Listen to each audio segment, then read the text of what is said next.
Assalamualaikum warahmatullahi wabarakatuh. Selamat pagi anak-anak, berjumpa kembali dengan mata pelajaran Teknologi Informasi dan Komunikasi. Kemarin kita sudah membahas tentang dasar-dasar internet. Nah, untuk pertemuan kali ini kita akan membahas tentang intranet dan web browser. Mohon perhatikan baik-baik dan materi dicatat di buku. Ada 4 materi yang akan Bapak bahas, yaitu 1. Pengertian intranet, yang kedua pengertian web browser, yang ketiga fungsi web browser, yang keempat macam-macam web browser. Nah, pengertian internet kalian bisa perhatikan dan kalian bisa baca. Jadi dengan kata lain, intranet adalah suatu jaringan internet tertutup dengan skala yang terbatas atau jaringan internet pribadi. Intranet biasanya dimiliki oleh suatu organisasi atau perusahaan tertentu yang tidak dapat diakses oleh pihak luar secara bebas. Suatu organisasi dapat membangun intranet jika memiliki beberapa komponen protokol internet yang sering digunakan, baik itu hardware, software, diantaranya komputer klien, server, hub, modem, dan protokol internet. Sejarah intranet, penggunaan internet di dalam perusahaan tidak pernah lepas dari perkembangan internet. Kedua teknologi ini dapat membantu menyelesaikan berbagai masalah dalam perusahaan. Misalnya, efektivitas dan efisiensi kerja. Penggunaan intranet di perusahaan adalah untuk membantu suatu alat dan aplikasi, misalnya kolaborasi dalam kerjasama, manajemen proyek, manajemen hubungan dengan pelanggan, dan lain sebagainya, sehingga dapat meningkatkan produktivitas perusahaan. Nah, itulah tentang sejarah dan pengertian dari intranet. Selanjutnya kita akan membahas tentang web browser. Nah, di situ ada 2 pengertian yang kalian bisa perhatikan tentang pengertian web browser. Jadi dilihat dari kata katanya, web adalah singkatan dari website, sedangkan browser adalah media penjelajah.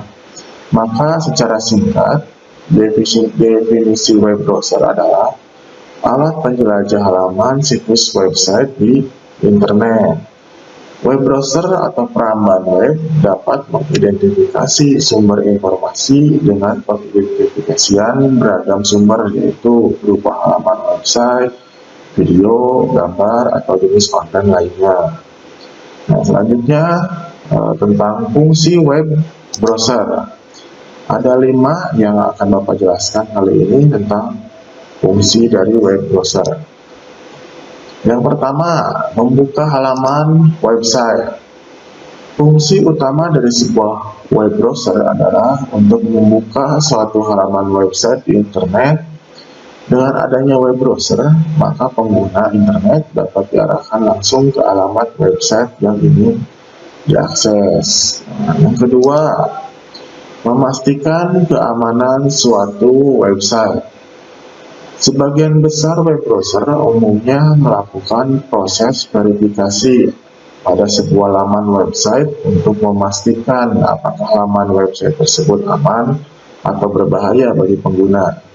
Pasalnya, ada cukup banyak website yang terjangkit malware atau sengaja dipasang software tertentu untuk mencuri data pengguna internet. Yang ketiga, mendukung permintaan data. Web browser juga berfungsi untuk mendukung permintaan data yang diperlukan oleh pengguna.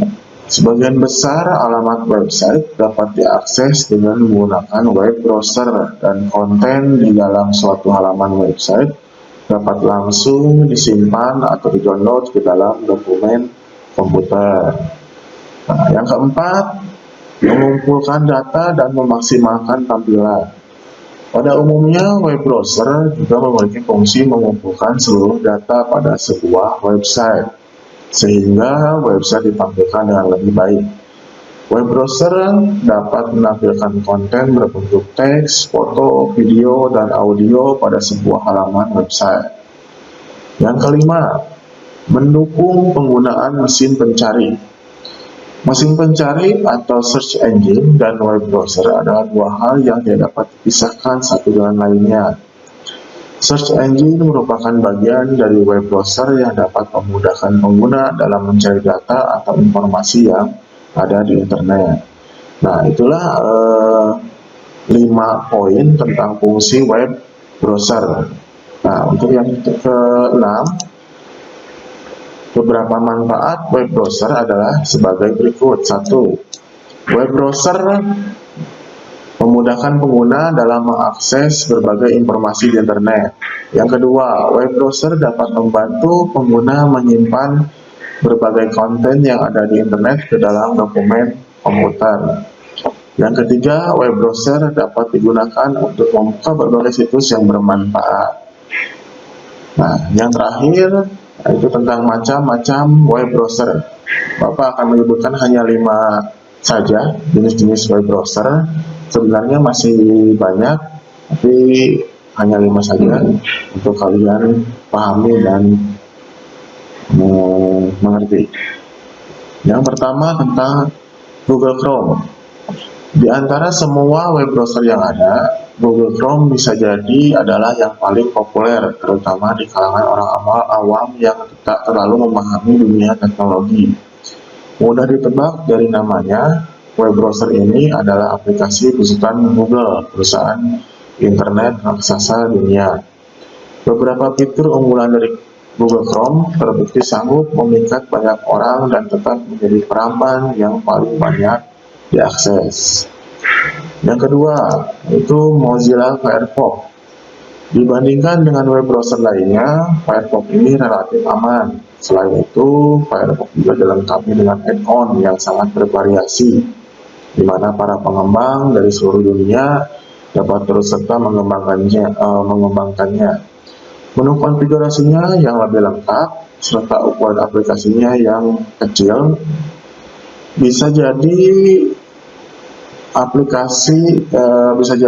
Firefox sebagai pilihan pertama web browser dibandingkan dengan yang lain. Nah, yang ketiga, selain Google Chrome dan Mozilla Firefox, ada juga Opera. Banyak orang yang memilih aplikasi Opera untuk mendukung kegiatan berselancar di dunia maya. Ternyata ada beberapa keuntungan yang tak dimiliki oleh web browser lainnya. Opera dapat beroperasi dengan kinerja 72% lebih cepat dari Chrome, serta 60% lebih cepat dari UC browser. Karena kecepatannya, performanya inilah pengguna data 90% lebih hemat dan efisien, sehingga proses mengunduh data pun jadi lebih cepat.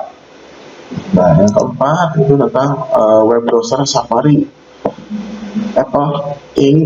sebagai perusahaan yang menjadi kompetitor terbesar Android memiliki Safari sebagai web browser resmi yang Anda dapat temukan di seluruh piranti Apple. Dengan sistem operasi Mac OS dan iOS, ada beberapa keuntungan bila Anda menggunakan browser ini. Kehadiran Nitro Engine dalam Safari versi terbaru menjadikan web browser ini lebih cepat dalam mengolah data. Selain itu, pengelolaan aplikasi Java yang terdapat pada suatu laman pun akan menjadi lebih cepat. Nah, yang terakhir yaitu Microsoft Edge adalah web browser yang dirilis untuk sistem operasi Microsoft terbaru Windows 10. Nama Microsoft Edge tersendiri diadaptasi dari sang pencetus dari codename Project Spartan.